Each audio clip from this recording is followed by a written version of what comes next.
Nossa fisioterapeuta, né, instrutora de Pilates, que está hoje conosco, que vai ser a pessoa que vai nortear o nosso programa de hoje, tá? Mas é isso mesmo, Igor. Lidar com o equilíbrio da saúde física e mental é algo ainda desafiador para algumas pessoas, não é?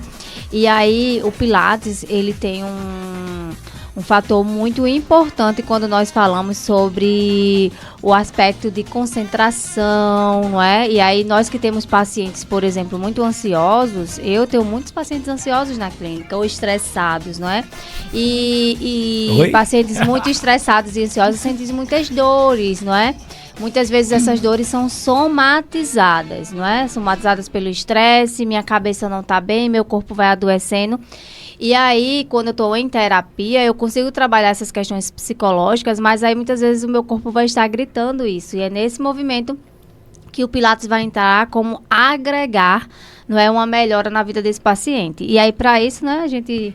Nada melhor do que chamar a nossa físio para falar um pouco sobre isso. Aproveite e se apresente, Kaliene, fale um pouquinho sobre você.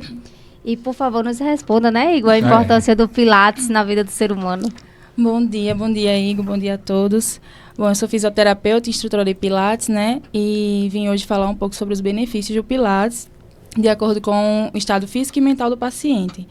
É importante demais praticar exercícios físicos, né? E o Pilates, ele vem para agregar muito na questão da saúde mental. Porque, assim, quando a gente pratica exercício físico, o nosso corpo, ele libera uns neurotransmissores que se chama a serotonina e a endorfina, que são os neurotransmissores responsáveis pela redução do estresse, né? Da ansiedade. E aí o paciente, quando ele está ali, naquele foco na concentração, porque o Pilates é concentração, né? Concentração, respiração, né? E aí envolve muito a saúde mental e ajuda o paciente a se concentrar naquilo, a controlar bem o emocional, sabe? E é algo para distrair também a mente, principalmente dos idosos, né? Igor, eu já queria aproveitar, a gente sabe que nesse horário tem muita gente nos escutando, e é o pessoal que está escutando a gente. Quem já ouviu falar sobre Pilates? Quem sabe quais são os benefícios, né? Quem já praticou Pilates aqui, não é? O que sentia nesse movimento? Porque tem muitas pessoas que não praticaram. Você, Igor, por exemplo, já praticou? Fala um pouquinho pra gente. Eu tenho uma experiência e eu acho bem interessante, porque como a maneira que é praticado o Pilates, que é praticamente ele usa o peso do seu próprio corpo, não é isso? Sim. Então, assim, diferente da academia, onde é que você tem aquelas anilhas, aqueles pesos, o Pilates, ele usa o peso do próprio corpo em movimentos que trabalham super bem. Gente, é pesado. Quem acha que não é, assim, pesado que eu digo assim... É uma coisa, mas é tão bom que você termina no final, até aquelas com a bola, né, com tudo ali. Sim. Que você faz. Eu estalo todinho quando eu vou para o Pilates. Parece uma bolacha creme crack, crocante. Sim, são movimentos de alta intensidade, né? Só que a diferença da academia é que a academia a gente trabalha músculo para força de músculo, sabe, resistir essas coisas. E o Pilates... ele alonga, além de alongar, ele trabalha várias patologias, como, por exemplo, paciente com hernia de disco, lombalgia, escoliose, a labirintite, que ela mesma falou. O Pilates também é ótimo para gestante, porque fortalece a musculatura pélvica da mulher, e aí ela reduz o risco de ter uma incontinência urinária, sabe? E aí o Pilates é isso, o Pilates é vida, é para todos. Você pode dizer para mim, por favor, uma curiosidade, o Pilates pode fazer a partir de que idade, até que idade? Tem o Pilates infantil, né? O Pilates é infantil, saúde do idoso, mulheres, homens, para todo mundo. Mas aí a partir de 9 anos de idade, a criança já pode começar a praticar o Pilates até a idade de saúde do idoso. O idoso... Todos podem fazer. O que diferencia é a intensidade dos movimentos para cada pessoa, sabe? Dependendo da patologia, do caso do paciente. Só muda isso. A gente faz adaptações diferentes nos pacientes, mas todos podem fazer Pilates a partir dos 9 anos de idade. No meu caso, por exemplo, que eu tenho 2 limitações. Eu tenho um cotovelo que foi praticamente arrancado, um ombro que não é muito bem, vamos lá. Mas para cada pessoa, para cada paciente... tem um treinamento, um treino diferente, né? Isso? Fazemos uma avaliação, né? A gente avalia primeiro o paciente para poder traçar o tratamento ideal para cada caso. Então, no seu caso, a gente teria que avaliar e saber quais são as cargas que pode, porque são várias cargas, sabe? Aqueles aparelhos que a gente usa, existem várias cargas, leve, moderada e forte. E aí a gente vai ver o caso do paciente e aí adaptar nas máquinas, ou então o Pilates solo também, que existe o Pilates solo, que também é chamado de Mat Pilates, que a gente trabalha no chão mesmo, com a bola suíça, aí adaptar com halteres, elásticos, colchonetes no chão mesmo. E tem os aparelhos, que é o estúdio que a gente vai começar. Agora me diz uma coisa aí, o que é indicado? Quantas vezes na semana? O Pilates, por ser algo diferente, é para ser feito todo dia, como na academia? Tem que ter uma rotina? Pode ser uma vez por mês, uma vez por semana? Não, o Pilates, o ideal é no máximo 3 vezes na semana, porque o paciente ele precisa descansar. Não pode ser como uma academia, que é para ganhar força muscular, ele precisa descansar. Então, no máximo 3 vezes na semana é o ideal, para poder, né, atingir o resultado esperado. E o mínimo? O mínimo, 2 dias na 2 semana. e 3. 2 e 3, 2 Ok. vezes, 3 vezes. Você falou uma coisa bem interessante sobre o acompanhamento, desde cedo, desde a infância, né, até a melhor idade. Agora, e quando você fala assim, quando a gente tem algumas limitações físicas, como você já me falou, e quando a gente tem alguns cuidados, por exemplo, um paciente que tem algum problema mental, tipo um TEA, tem como fazer também Sim, só que esse paciente a gente precisa, como eu falei, tem que adaptar bem ao paciente, tem que estar sempre com o paciente, a ajuda da psicologia também é bom ter na clínica, né? E aí, tá vendo? Mas aí todas as pessoas podem praticar o Pilates. Nós, fisioterapeutas, instrutores de Pilates, vamos avaliar o paciente, ver quais são as limitações do paciente e adaptar, sabe? Ao exercício, o que pode fazer, como acompanhar. Eu conheço muitos idosos, você falou na questão dos idosos, isso é uma coisa muito recorrente de fato, não é? A questão da hérnia de disco, e eu também queria saber também sobre a fibromialgia. Essas duas patologias podem ser tratadas com o Pilates e de que forma, Kali? Sim, a fibromialgia e a hérnia de disco, lombalgia, cervicalgia também, todas elas se encaixam no Pilates, toda patologia se encaixa no Pilates, porque a gente precisa fortalecer musculatura, alongar musculatura, tá sempre em movimento, né, que o paciente não pode, mesmo que esteja com alguma patologia, ele não precisa ficar parado. Ele pode fazer algum exercício, o Pilates, e o Pilates é ideal para fibromialgia, inclusive já atendi vários pacientes com fibromialgia no Pilates. Outra pergunta para você. Eu tenho um problema de inflamação no nervo ciático, né? Tem sido muitas dores na coluna. E como é que é? Também posso fazer? É indicado? É indicado, sim. O Pilates ele é indicado para todas as áreas. Tem que só adaptar mesmo, saber quais são as limitações do paciente, porque a gente não pode, por exemplo, você está com um problema, uma inflamação no nervo ciático, né? A gente tem que adaptar para não fazer estiramento muscular, causar uma tensão, um rompimento, alguma coisa. Então, a gente tem que fazer com cargas menores, entendeu? A intensidade do exercício. Mas, no resumindo, é avaliar para poder fazer. Resumindo, avaliar. A gente precisa avaliar o paciente. De todo jeito se faz. De todo jeito se faz. A gente avalia e faz um novo tratamento. Kali, você trouxe um pouquinho no início, não é? Eu fiquei aqui com alguns questionamentos em relação ao Pilates solo e ao Pilates com máquinas, não é? Quando saber, não é, qual dos dois usar para cada paciente? Porque, assim, o Pilates solo, ele é mais indicado, assim, para um grupo de pessoas, várias pessoas. Porque o Pilates solo, a gente trabalha em colchonetes, com elástico, é indicado para várias pessoas juntas, em um grupo, sabe? E o importante do grupo, não é? Só pegando o gancho disso aí, é que quando a gente trabalha em grupo, a gente tem a questão, inclusive para pessoas depressivas, isso é muito importante, porque eu vou estar me conectando com pessoas. E qual é um dos alimentos para pessoas depressivas? É o quê? É o contato com pessoas, a exposição. E aí eu me senti pertencente de algum lugar. Sim. Então, eu acredito que esse Pilates em solo é algo muito importante, não apenas para a questão física, mas também para a questão emocional. O Pilates solo podemos fazer em qualquer lugar. A gente está aqui, por exemplo, pode botar os colchonetes, os objetos, a gente faz. Agora, os aparelhos sempre é no estúdio mesmo, porque são bem pesados e a gente precisa ter no estúdio os aparelhos. E, por exemplo, né, eu sou uma pessoa que tem problemas para ser tratado por fisioterapeuta, né? Vamos pensar comigo, a gente trouxe a hérnia de disco, não é? Como o Igor já falou de outros problemas. Escoliose.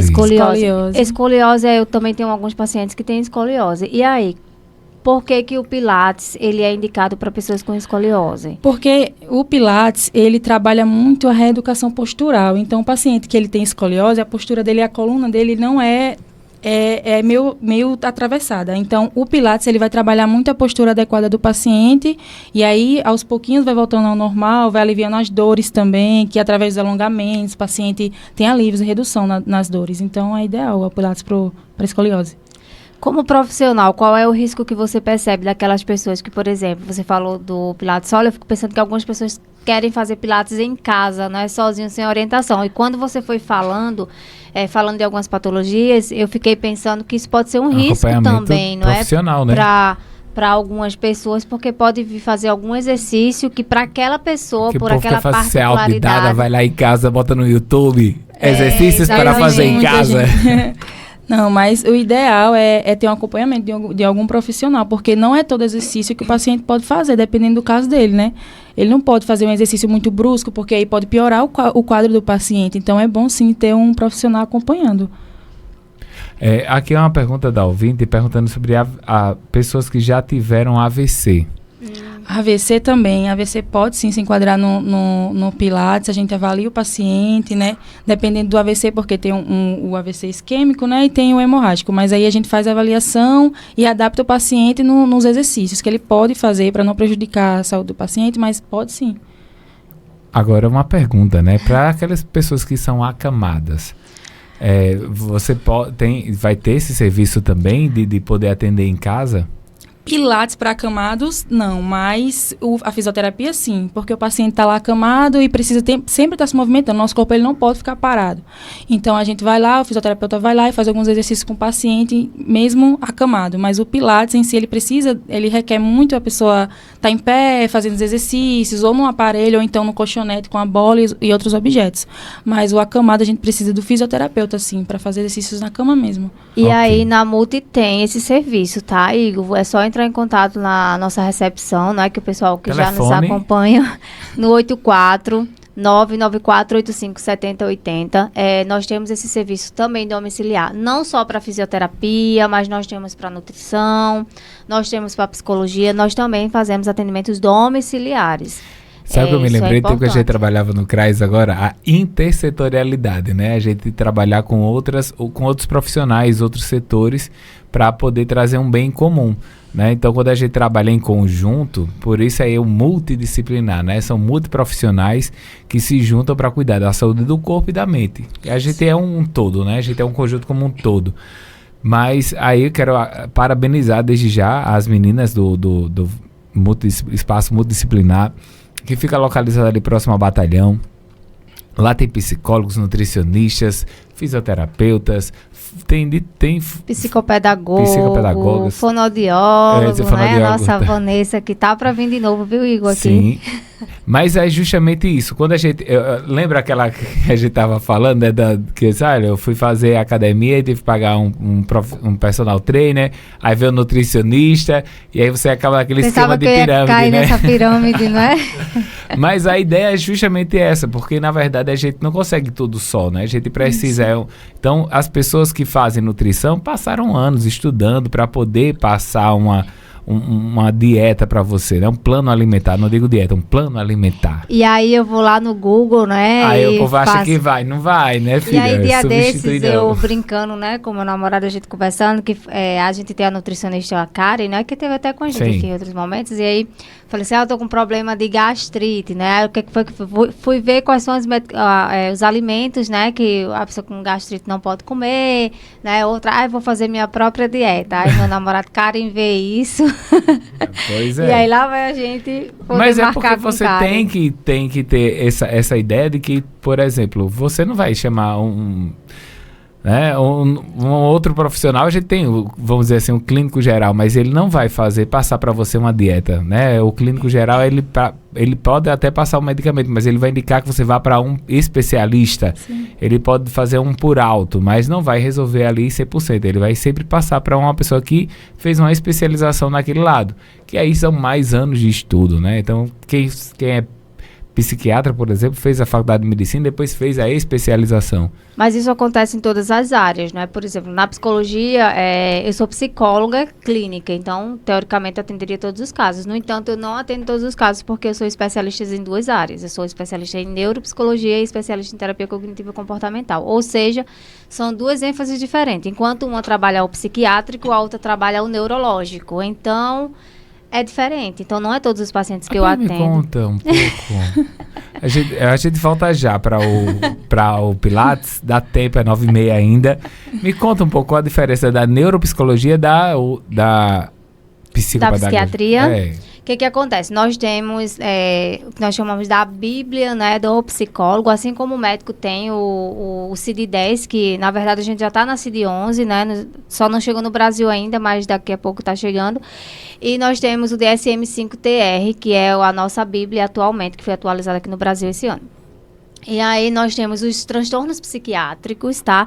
Que aí englobam os transtornos como os bipolares, não é? Os transtornos de humor, não é? E temos também os transtornos ansiosos, que aí a gente tem, né? A ansiedade generalizada, temos o TEPT, temos a ansiedade social, temos o TOC, temos o transtorno de estresse pós-traumático. Esses são alguns dos transtornos ansiosos. Aí nós temos também os transtornos de humor, que aí nós temos a bipolaridade, temos a depressão maior, a depressão leve, não é? Temos a mania, a hipomania. A gente tem também os transtornos de personalidades, que a gente tem o narcisismo, tem o borderline, são vários transtornos que estão ali. Então, esses aqui são das classes dos psiquiátricos, tá?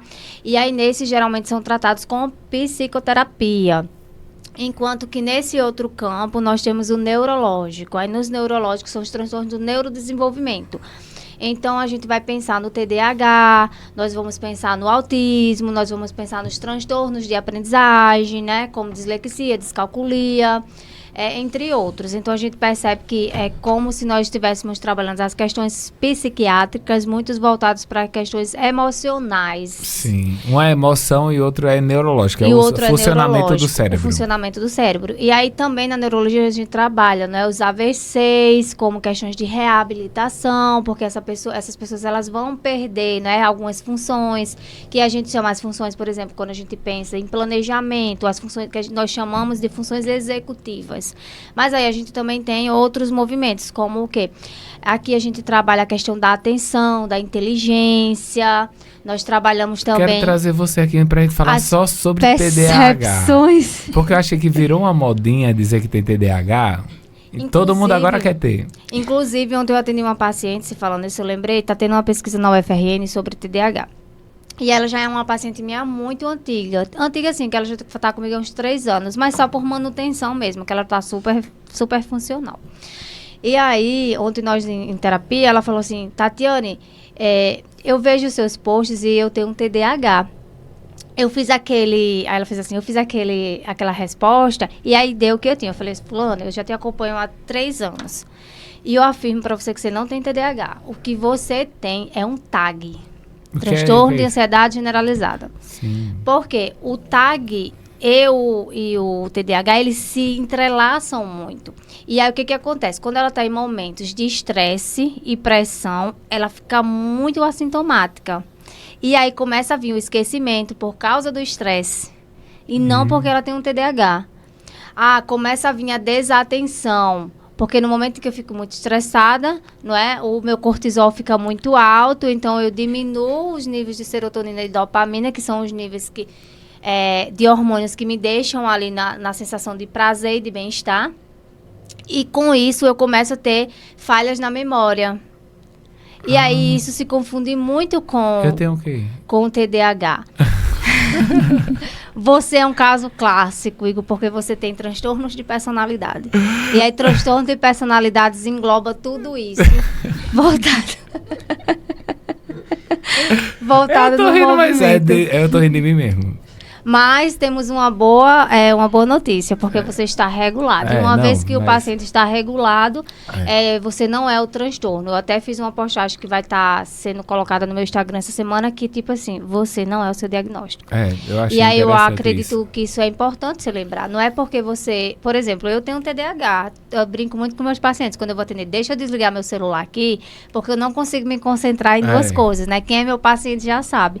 Porque, de fato, a gente precisa conhecer o nosso funcionamento. E quando eu estou muito estressada... com muitas coisas, por exemplo, no meu trabalho não tanto, mas nas minhas questões pessoais eu falho muito, por exemplo, né? Meu namorado é testemunha, parece que eu só falho com ele. Tipo assim, a gente vai no supermercado, eu esqueço, por exemplo, o ticketzinho de ter que passar ali para sair, né? Porque assim, não aqui, mas em Natal, quando a gente vai no... Sim. Né? Vou no shopping, esqueci o cartão dentro do carro. Ou tipo, vou no supermercado comprar um café, compro tudo e menos o café. E aí isso acontece muito quando eu tô assintomática. Isso é tão eu tenho essa mania de tipo assim, eu às vezes anoto as coisas quando eu saio de casa, eu sempre peço para o Davi me lembrar, que sempre tá comigo, eu disse, me lembra tal coisa que é importante, né? Não me deixa esquecer. Aí às vezes eu anoto, vou no supermercado comprar alguma coisa, isso já aconteceu várias vezes. Eu compro tudo, menos o que eu anotei, porque eu não me lembrei de olhar o que eu anotei. Exatamente, e aí por isso que nós sempre orientamos o paciente a gerenciar a sua rotina. Então, você precisa entender o seu funcionamento. Quando você entende seu funcionamento, os prejuízos são menores, tá? E aí, por isso, a importância de... se eu sou alguém que não... Eu ganhei uma agenda, por exemplo. Eu sei que eu não vou usar aquela agenda. Linda, maravilhosa. Mas eu sei que eu vou usar um dia e no outro não, porque eu esqueço. Porém, eu uso o quê? O Google Agenda, porque o Google Agenda ele vai estar me lembrando a cada 30 minutos, né? Quando são as questões importantes, para estar ali. Mas lembre-se, não coloquem só metas de trabalho, porque vocês não são só trabalho. É o equilíbrio entre corpo e mente. E isso, né? Aí a gente volta para o bem-estar, né? Que como eu falei aqui, a Tati deixa uma coisa bem... Eu agora posso falar de experiência pessoal, né? A importância de cuidar tanto da saúde da mente como do nosso corpo para manter esse equilíbrio, né? Quando você malha, quando você vai fazer esses exercícios, você também libera esses hormônios, né? Do bem-estar, do prazer, mas também a gente tem que também cuidar da nossa saúde da mente, de procurar fazer terapia. Eu sempre vejo muitas... Hoje, mais que nunca, eu digo, façam terapia. Os meninos aqui, eu pego dicas do que Tati me dá, que me ajuda a me regular, e eu chego assim, vamos lá, vamos respirar, pra gente poder fazer as coisas direitinho. Mas olha, sério mesmo, ela me falou sobre o aromaterapia, né, a questão das essências. Aqui, eu comprei pra gente usar aqui na nossa salinha, fica esse cheirinho calmante aqui pra gente, né, não se estressar. E aí a gente vem lembrar que todo o nosso corpo, ele é essas sensações, né, Tati? E cuidar disso aí, eu acho que o Pilates, ele ajuda muito você a reconhecer seu próprio corpo, que você vai ali, menino, quando você sai daquelas máquinas ali, é tão bom, né, que você quer fazer todo dia. Por isso que eu perguntei se dava para fazer todo dia, igual na academia. Mas você falou também da importância, aí eu falar do equilíbrio, né, de descansar. Fazer um dia, descansa o outro, faz no outro, descansa, porque a gente também não é só malhar, não é só... Tem que ter o nosso momento. O nosso corpo também tem que ter essa pausa. O Pilates, o então, stop, traz... Né, o stop. O Pilates, então, ele traz, não é esse equilíbrio, até mesmo na própria essência dele. Sim. Quando ele trabalha o equilíbrio, não pode ser em excesso. Tem que ser algo que venha a somar na sua vida.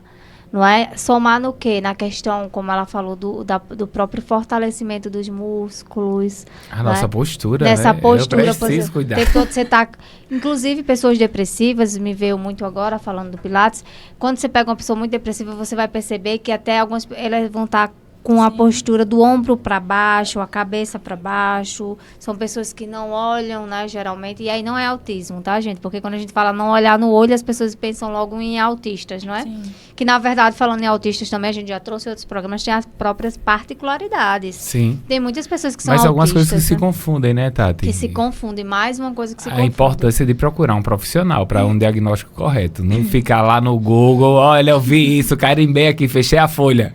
Até porque porque, como Cali trouxe, não é? A questão do próprio, da individualidade de cada paciente.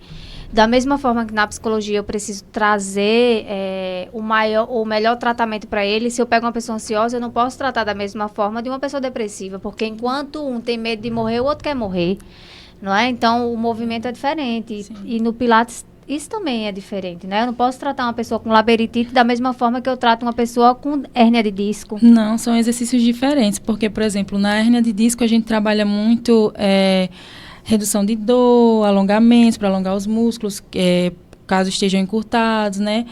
Fortalecimento muscular também. E labirintite é mais questão de equilíbrio, né? O paciente tem aquela questão da tontura, fortalecimento da musculatura cervical também. Então, cada pessoa é um mundo, né? Então, cada paciente tem sua individualidade, como você falou, e a gente precisa avaliar o paciente para saber traçar o plano ideal para ele, para cada caso. O Pilates ajuda, no caso da labirintite, por exemplo, a diminuir as crises? Sim.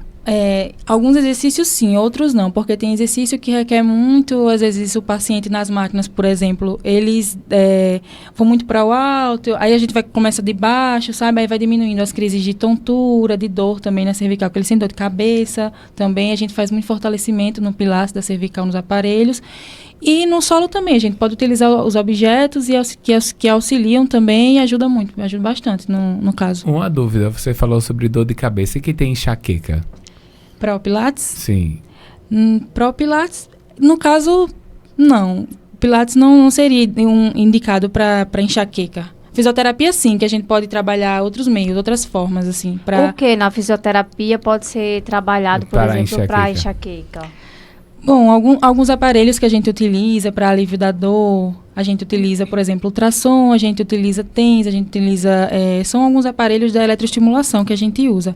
Massagens também, algumas massagens, existem as massagens também para enxaqueca, né? Você falou sobre estimulação. Fale mais sobre isso, né, Igor?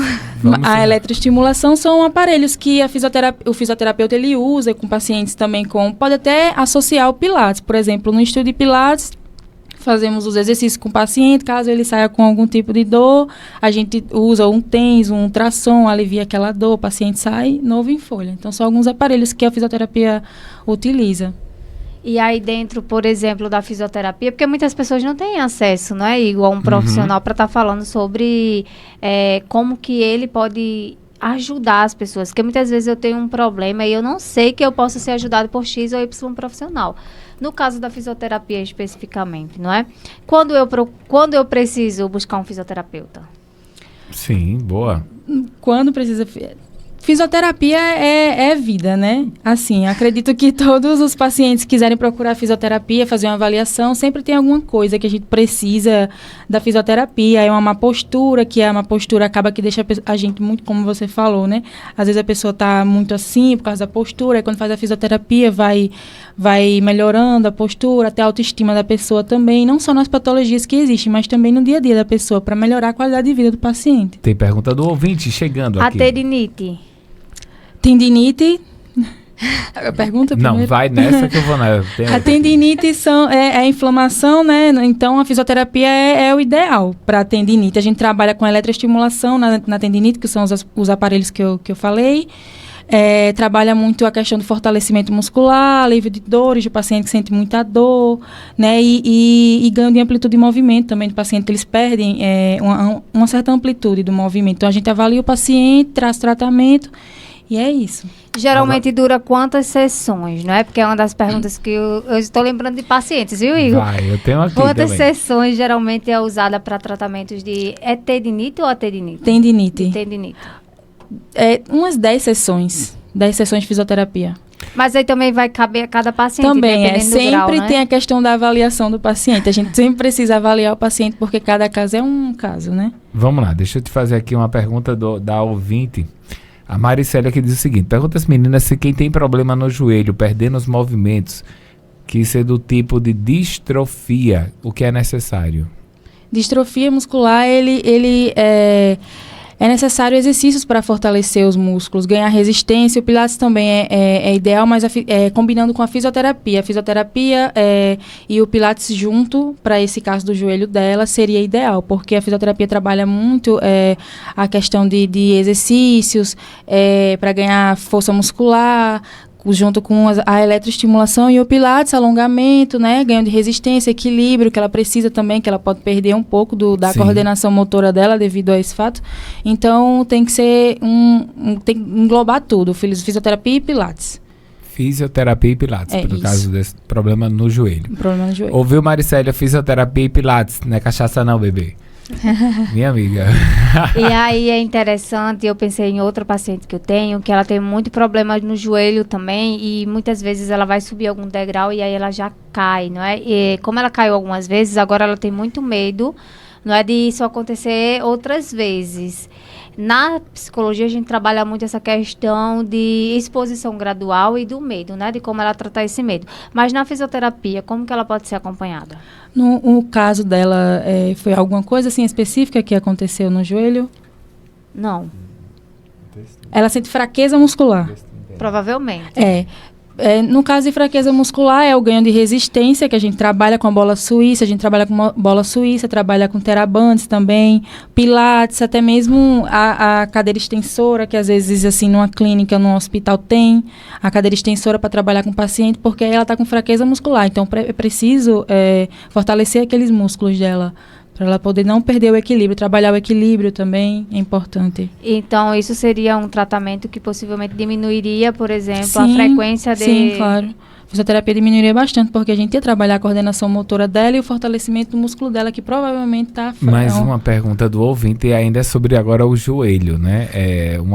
Uma senhora de idade, né, que está nos ouvindo, a dona Inês, ela diz que também ela tem essa questão no joelho dela, que dificulta ela andar, pode ser uma paralisação assim? A distrofia também. Distrofia muscular pode ser, sim. Aí ela está perguntando o que fazer no caso que ela já tem uma idade um pouco mais avançada.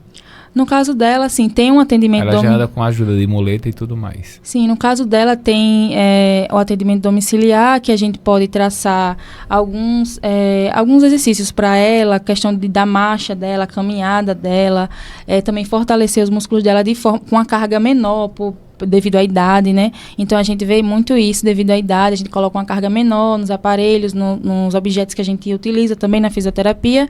E essa questão da marcha dela seria ideal. Não tanto numa clínica quanto domiciliar. Ok. Telefone de novo para as meninas, né? Porque a gente tem que reforçar. Porque uma coisa que eu estava dizendo, a pessoa diz, Igor, você fala do telefone, eu digo, a gente não está com papel e caneta na mão. Eu digo, pois é, mas tem um celular que serve para anotar também. Então, sai do WhatsApp e anota aí o telefone da multidisciplinar. Vamos lá.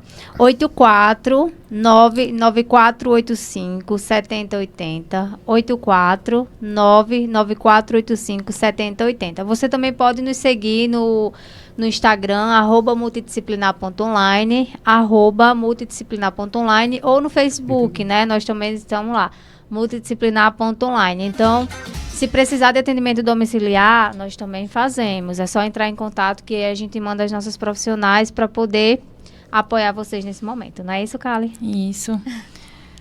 Ok, Igor? Ok, 9h47. Que a gente Temos já tem? tempo ainda? Temos tempo.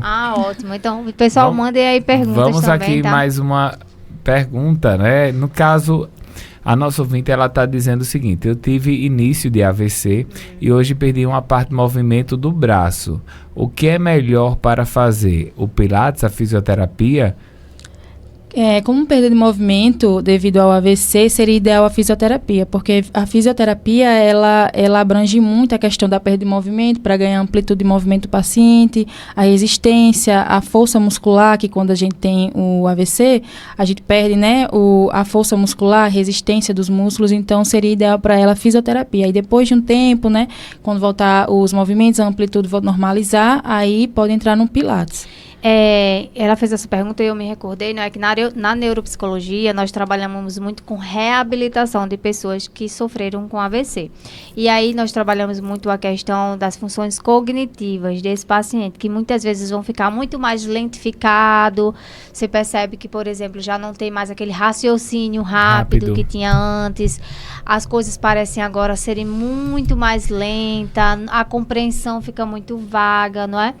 E isso também pode ser associado não só ao AVC, mas à epilepsia, não é? Que, por exemplo, na neuropsicologia nós trabalhamos muito. Como é trabalhar com pacientes epiléticos na fisioterapia ou até mesmo no próprio Pilates? Há essa possibilidade? Bom, eu nunca tive a experiência de trabalhar com paciente epilético, mas a fisioterapia sim, pode sim trabalhar o paciente epilético, sim. Caso aconteça algo assim naquele momento, vai ter o profissional ali para ajudar, né, e saber o que fazer. Mas pode sim fazer o Pilates e a fisioterapia. É como eu falei, adaptações, né? A gente vê o caso do paciente e adapta aquele paciente para o caso dele.